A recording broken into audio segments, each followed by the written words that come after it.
Donc la Grande Odyssée Savoie-Mont-Blanc, c'est une course de chiens de traîneau internationale qui a lieu maintenant depuis 17 ans, en janvier, sur le territoire de la Haute-Savoie et de la Haute-Savoie. Elle rassemble chaque année une cinquantaine d'attelages et plus de 500 chiens qui traversent 400 km de piste en 11 étapes à travers une vingtaine de villages, communes et villes du territoire de Savoie-Mont-Blanc. Aujourd'hui, nous sommes à Valmorel, une étape d'une vingtaine de kilomètres et un petit peu plus de 1000 mètres de dénivelé. Les attelages vont partir de la piste de luge de Valmorel pour monter sur le domaine et ensuite redescendre avec une arrivée qui est prévue à Doucy. Ce type d'événement-là est intéressant dans le sens où il mobilise l'ensemble des forces vives de la station, puisqu'on a du travail au niveau logistique, on a du travail au niveau sécurisation du domaine skiable, on a du travail aussi au niveau touristique, au niveau aussi accueil des bénévoles, et puis c'est une formidable raison de fédérer tous les acteurs de notre destination, et en ça c'est un événement qui est vraiment très intéressant. Sur cette course-là, on est contraint par un huis clos sur la zone de départ et zone d'arrivée.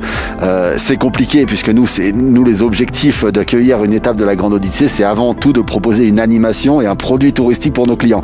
Malheureusement, les gens ne peuvent pas assister au départ de la course ni à l'arrivée de la course puisque c'est à huis clos. Alors en fait, moi je suis un très grand fan de la Grande Odyssée puisque j'y ai déjà participé à plusieurs trophées.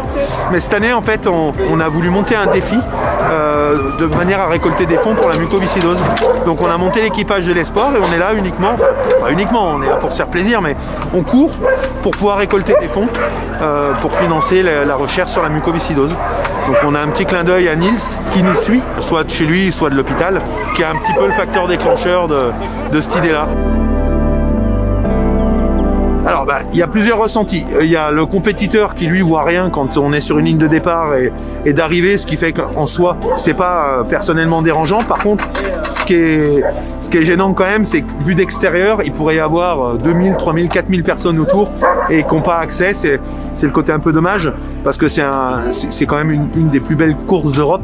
Et du coup, sans public, c'est un peu compliqué. C'est un peu le Tour de France sans public, c'est la même chose. Alors nous, on a un team de chiens un peu particulier puisque c'est des chiens récupérés qu'on a remis en forme. Donc on se fait plaisir à les mettre dans des courses parce qu'on a un rapprochement relationnel très fort. À ce moment-là, c'est plus sympathique et on est content d'arriver à faire des courses avec ces chiens récupérés qui vont à leur vitesse. Ils vont pas aussi vite que tous les chiens de course, hein, évidemment, mais ils vont au bout et ils vont bien au bout, en pleine forme, et donc on fait nos préparations comme pour un sport d'endurance en vélo ou pour des individus humains, hein, si j'ose dire. Et voilà, on a mis en place un team avec nos chiens qui vont pas très vite mais qui vont au bout sans difficulté, quoi. Et donc, avec beaucoup de rapprochement, d'échanges quand on est dans ces périodes de course.